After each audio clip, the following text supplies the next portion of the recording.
Bon, monsieur le sous-préfet, bonjour. Bonjour. On va tenter de calmer le jobard. Vous connaissez calmer le jobard? Non, pas du tout.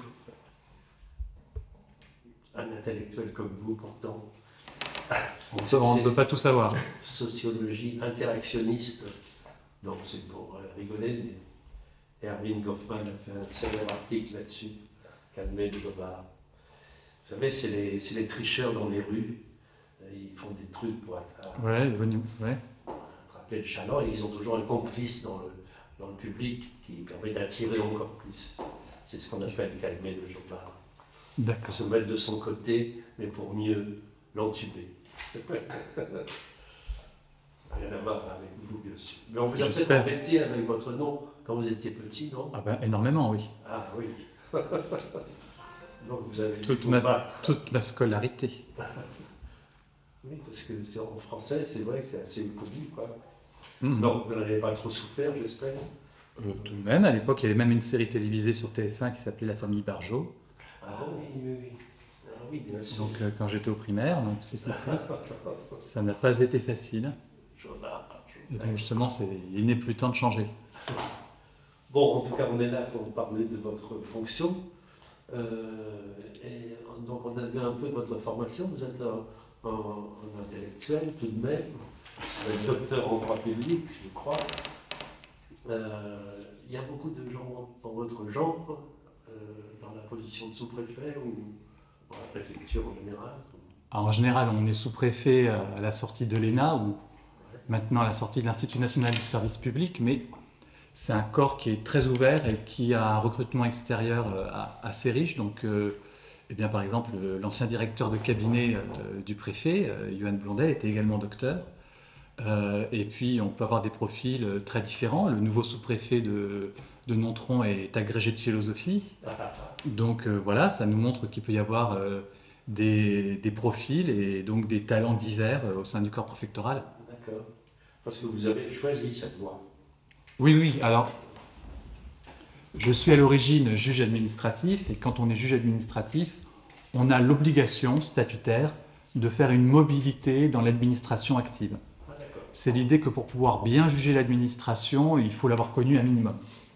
Et donc, moi, je n'ai pas voulu être chef de bureau dans un ministère. J'avais envie de dire troufion au milieu des troufions, perdu dans les rouages.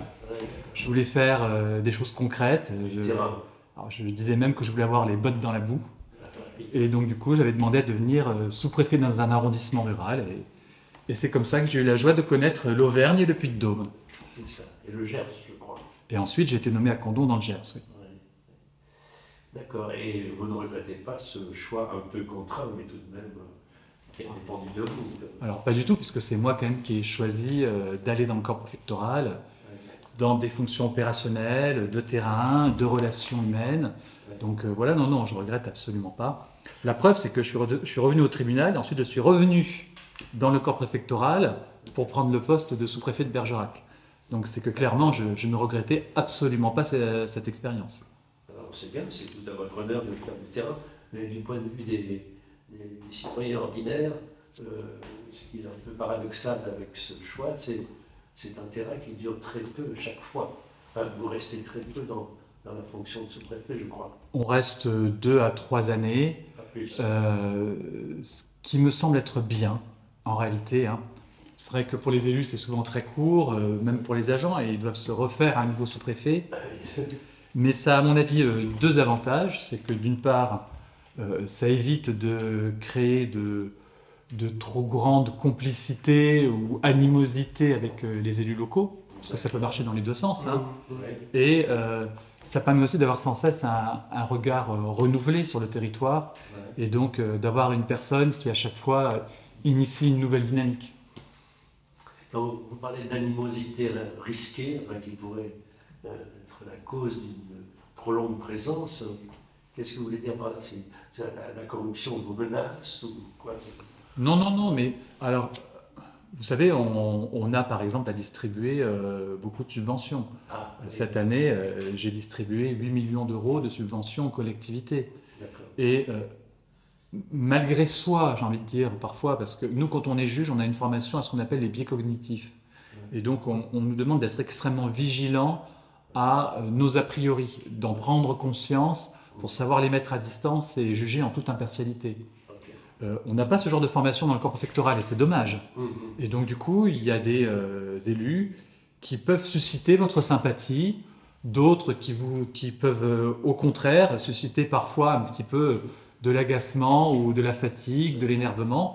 Et de manière inconsciente, au fur et à mesure, on pourrait en venir à favoriser certains, à en désavantager d'autres, parfois même sans s'en rendre compte. Et je trouve que ce renouvellement de poste, c'est à chaque fois une nouvelle remise à distance qui fait que les cartes sont rebattues et qu'on repart sur un regard objectif. Et parmi ces biais cognitifs, par exemple, là vous avez parlé de l'empathie, mais quels sont les autres biais cognitifs qui devraient peut-être être soumis à la formation de la préfectorale, à part une empathie qui serait un peu... C'est ce que je vous ai dit, hein, ça serait une formation générale, mais aussi bien sur...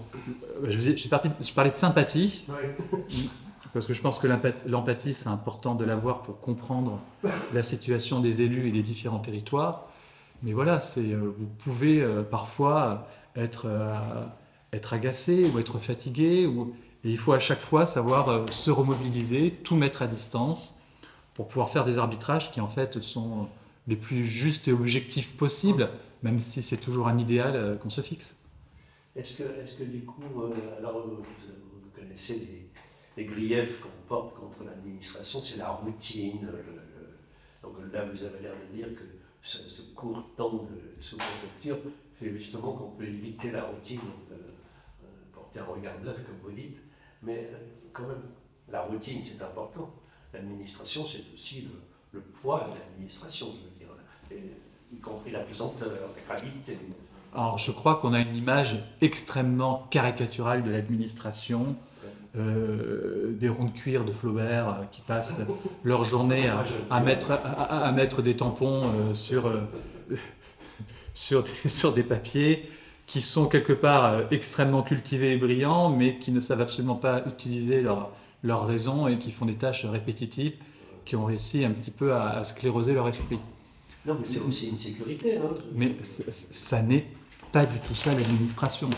Alors sous-préfet, c'est un cas extrême. Hein. Ouais. On passe sans cesse d'une politique publique à l'autre, on a 15 sujets différents dans la journée, on zappe en permanence et aucune journée ne ressemble à l'autre, donc on a évidemment une très grande diversité.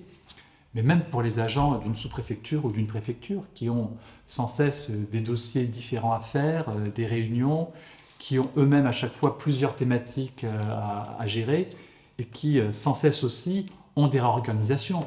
Rendez-vous compte, ils vont changer de préfet tous les 3 ans, de sous-préfet tous les 2 ans et demi, ils vont avoir une réforme des structures de l'administration quasiment tous les 3 ans. On n'imagine pas à quel point les fonctionnaires sont souples, adaptables et voient sans cesse leur environnement professionnel changer.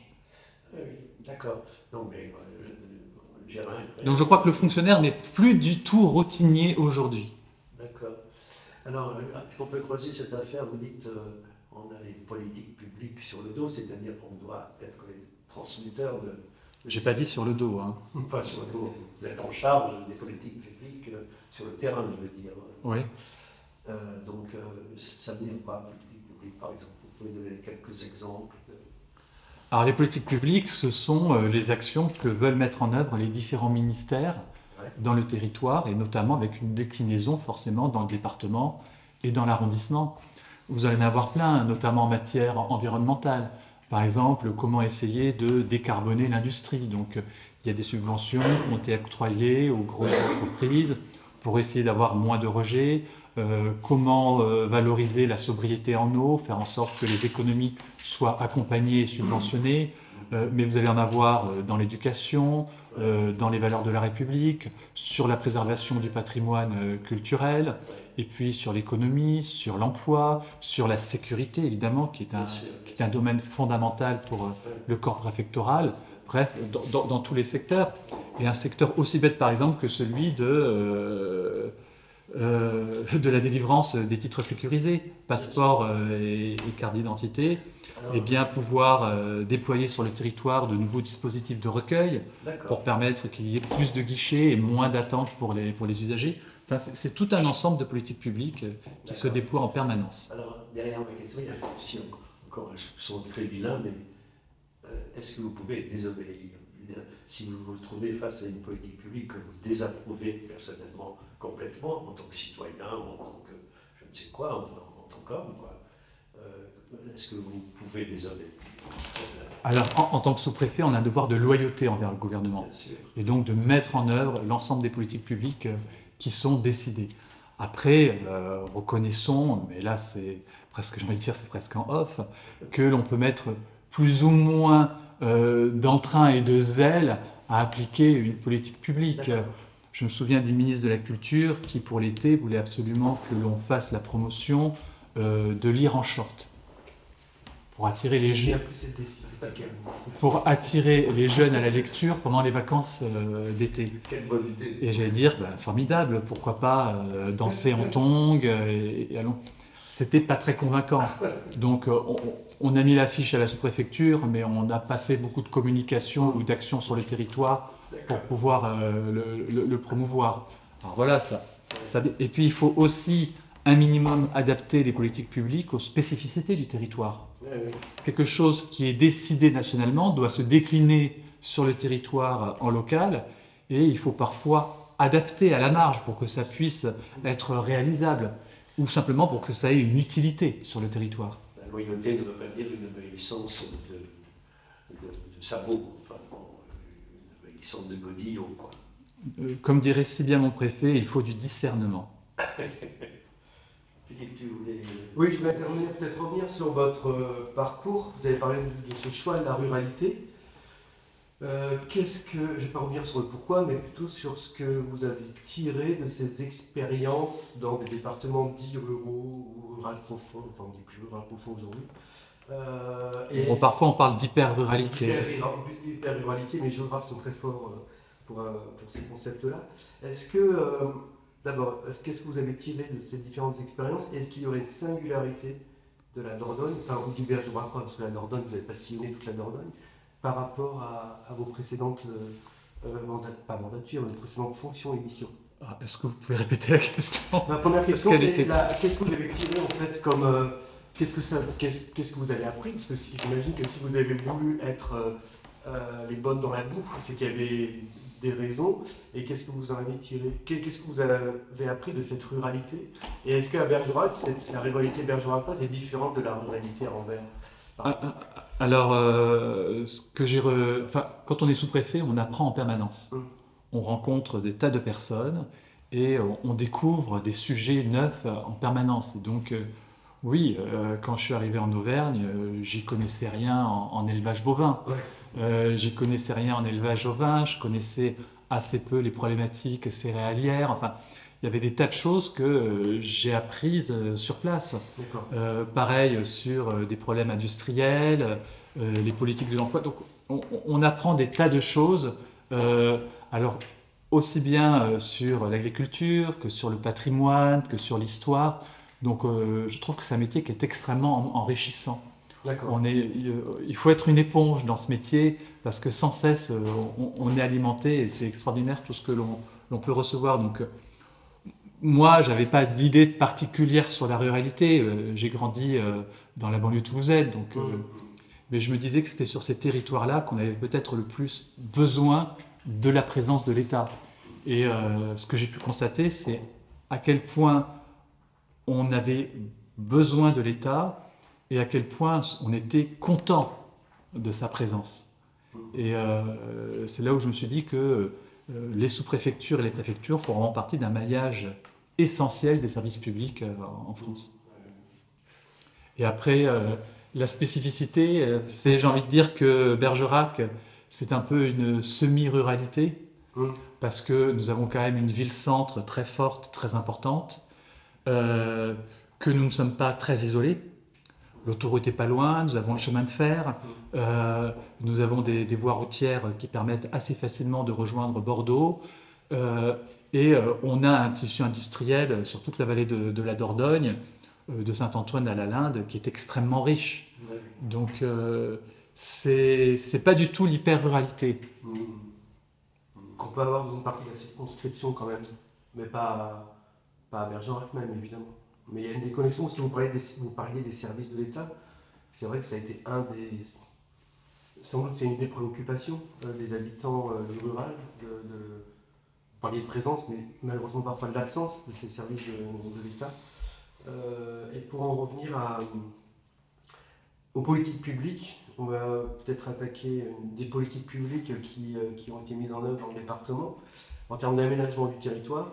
Alors je sais que ce n'est pas votre circonscription, c'est la circonscription de Nadine Monteil de Sarlat.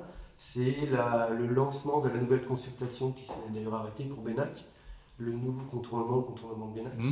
Donc en 2019, il y a eu une décision de justice qui a... Oui, ça c'est un conflit avec l'administration. Une décision de justice qui a été émise. Et donc, comment est-ce que, même si ce n'est pas votre circonscription, mais j'imagine que vous êtes aussi confronté, enfin vous rencontrez le président du conseil départemental, comment vous faites? Alors pour le nouveau projet, je crois que la préfecture exigeait la concertation publique qui a été faite là. C'est pas la préfecture, hein, elle a été faite à la demande des associations. D'accord. C'est les associations environnementales qui ont demandé à ce que la consultation soit organisée. D'accord. Et donc, à leur demande, le préfet l'a demandé à la Commission nationale du débat public.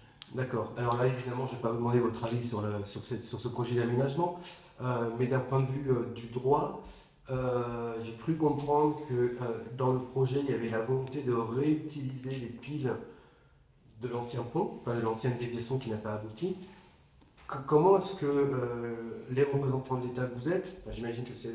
le préfet Lamontagne qui est en discussion avec l'élu, avec le président du conseil départemental, comment vous arrivez à naviguer par rapport à ce projet-là qui reprend des choses qui auraient dû être détruites selon une décision de justice de l'ancien de 2019 a le droit de gueuler contre l'administration du conseil d'État.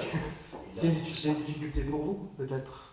Alors c'est un dossier qui est délicat, qui est complexe, c'est une évidence.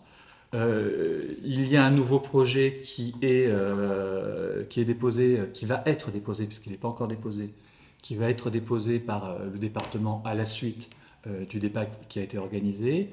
La question sera de savoir s'il est suffisamment nouveau, s'il est suffisamment large pour ne pas être assimilé au précédent projet que le juge, lui, a considéré comme étant contraire au respect de l'environnement et pour lequel il a fait une injonction de détruire.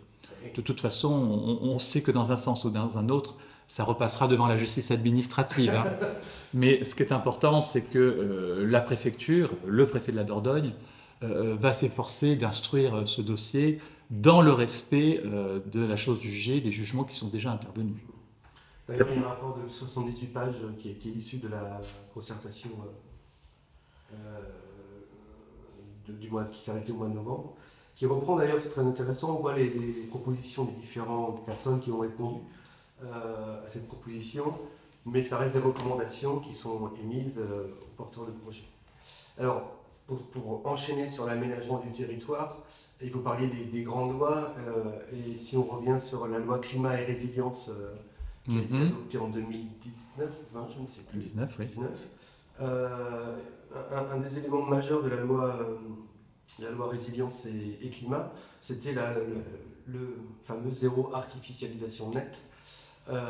Et il me semble qu'il y a un projet qui est peut-être d'ailleurs qui s'inscrit dans le projet Cœur de Ville 2, que vous allez, je crois, bientôt présenter la semaine prochaine. C'est le fameux stade en eau vive là, qui concerne Bergerac.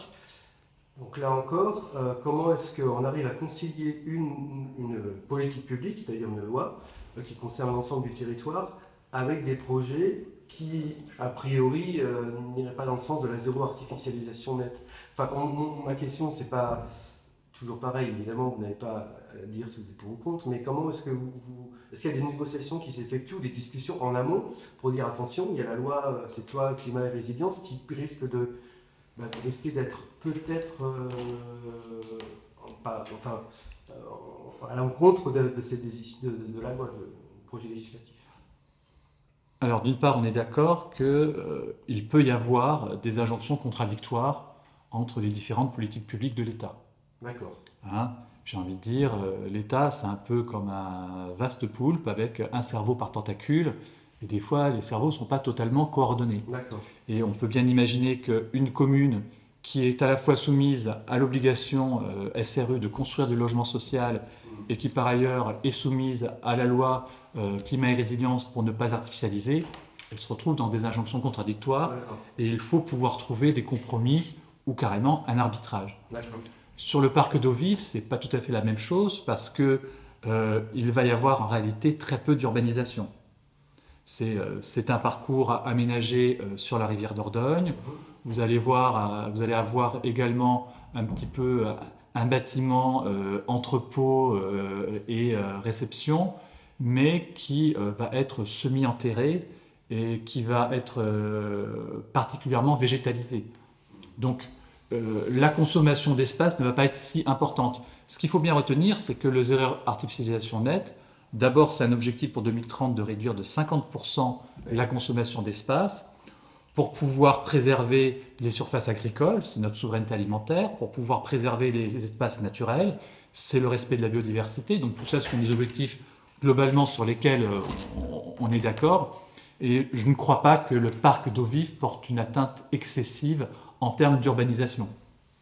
Malgré le gradin de 3000 places et l'excavation qui sera nécessaire de la rive, je crois en plus qu'une partie de la rive est classée Natura 2000, enfin une partie était... Toute la Dordogne est classée Natura 2000, donc si on part sur ce principe-là, on ne pourrait rien faire sur tout le long de la Dordogne.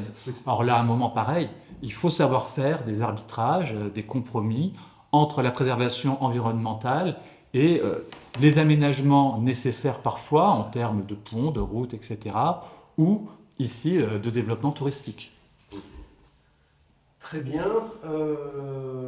Peut-être poursuivre, toujours, vous savez, peut-être les relations délicates qui peuvent parfois exister, vous l'avez dit tout à l'heure, hein, entre une sympathie trop forte ou au contraire une sorte d'élément où on ne serait pas d'accord avec les élus. Deux groupes d'opposition de Bergerac ont déposé ont saisi Monsieur le Préfet de la Dordogne concernant la possibilité que Monsieur le maire de Bergerac, M. Priveau, soit dessaisi temporairement de son pouvoir de police. Le courrier a été envoyé en octobre. Je suppose que vous avez été consulté par le préfet a répondu que nous n'étions absolument pas dans une situation d'urgence avec un péril grave qui nécessitait que le préfet se substitue au maire. En plus, cette substitution se fait en général pour une mesure de police et non pas pour le pouvoir de police en permanence.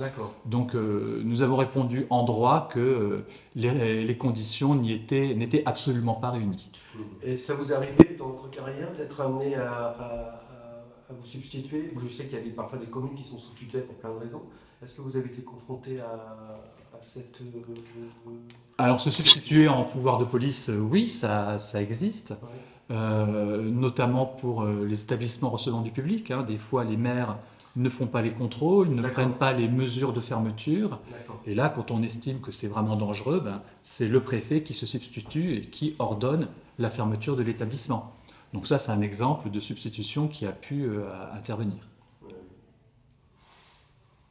Et puis après, je relaisserai la parole par rapport à votre...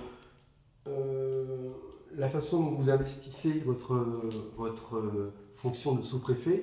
Alors, on a remarqué que vous étiez très proche, vous avez une volonté en tout cas d'être en relation avec les habitants. Ça s'est vu à travers certaines conférences que vous allez, voire soirées ou conférences que vous avez organisées, mais pas toujours sous la casquette de sous-préfet.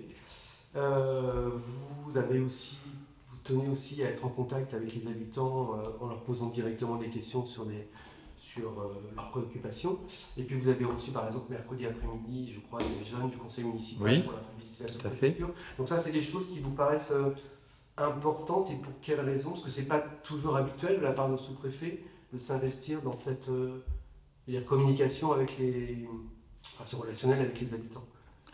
Alors, je pense fondamentalement qu'une sous-préfecture, ça ne doit pas être une tour d'ivoire. Ce n'est pas un lieu où le sous-préfet doit être enfermé. Au contraire, ça doit être la maison commune, la maison de la République, et donc il faut l'ouvrir au maximum. C'est pour ça que je reçois des groupes scolaires, c'est pour ça que je l'ouvre pour les journées du patrimoine, c'est pour ça que la Madeleine ou l'association de base ont pu y organiser des événements.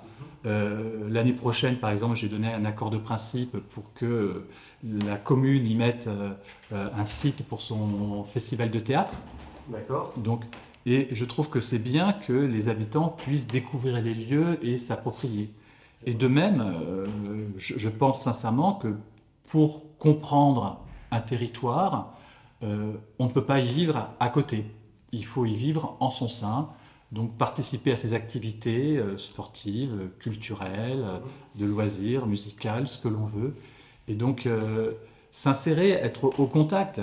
Et je pense par exemple que j'ai certains retours d'habitants qui parfois se plaignent de certaines nuisances ou autres.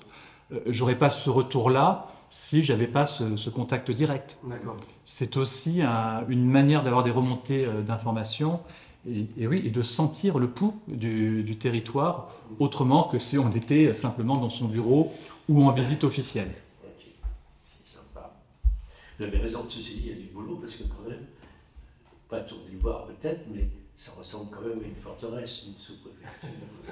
Jusqu'à présent, quoi.